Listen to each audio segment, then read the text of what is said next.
नमस्कार, मैं अनंत शर्मा और आप देख रहे हैं एक्सप्लेनर। यहाँ पर रामगढ़ विधानसभा में तेजस्वी और राहुल गांधी की सभा हुई है और यहाँ पर लेफ्ट रैली निकाल रहे हैं। आप लाल झंडे देख रहे हैं। सीमा दिल्ली और हरियाणा पंजाब बॉर्डर पर होश में आओ। एक मिनट, हरियाणा पंजाब बॉर्डर पर किसान लड़ रहे हैं। वहां पर ड्रोन से उन पर बम गिराए जा रहे हैं, एक तरीके से आंसू बम, गोलियां चल रही हैं, रबर बुलेट चलाए जा रहे हैं। यहाँ यूपी बिहार बॉर्डर पर यहाँ लेफ्ट के लोग रैली निकाल रहे हैं किसानों के पक्ष में, उनके पक्ष में बातें कर रहे हैं। कुछ लोग हैं हमारे साथ, उनसे बात करेंगे और जानेंगे कि बिहार में जो एक आरोप लगता है कि पंजाब और हरियाणा का किसान दिल्ली जब मन करता है मार्च करता है अपने मुद्दों के लिए, बिहार के किसान कहाँ रहते हैं।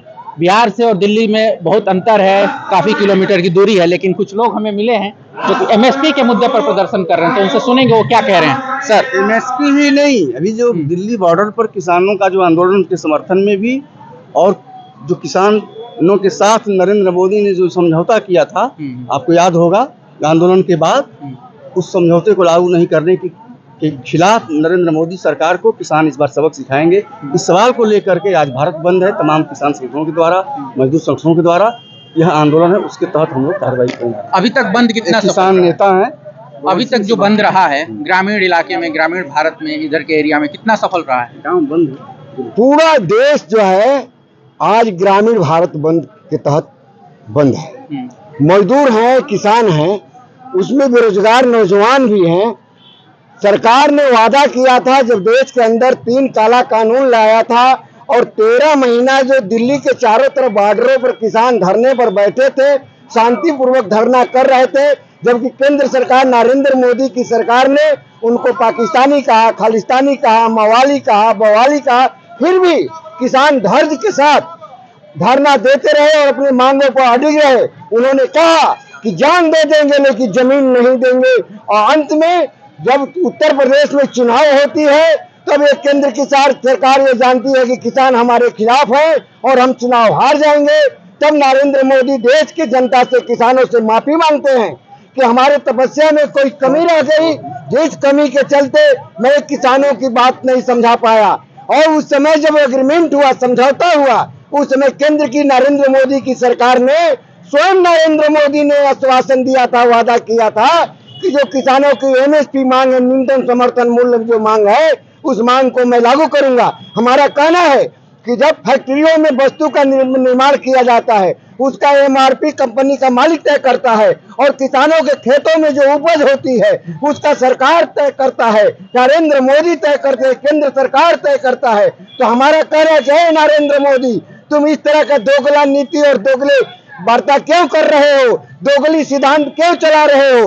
एक तरफ अडानी अंबानी को तुम प्रश्रय दे रहे हो, 16 लाख करोड़ रुपया माफ कर रहे हो, हिंदुस्तान के किसानों को मात्र 5.5 लाख करोड़ कर्ज है और कर्ज तुम माफ नहीं कर रहे हो। इस सवाल पर हम लोग पूरे भारत, ग्रामीण भारत बंद किए हैं और गद्दारी के खिलाफ ये आंदोलन है।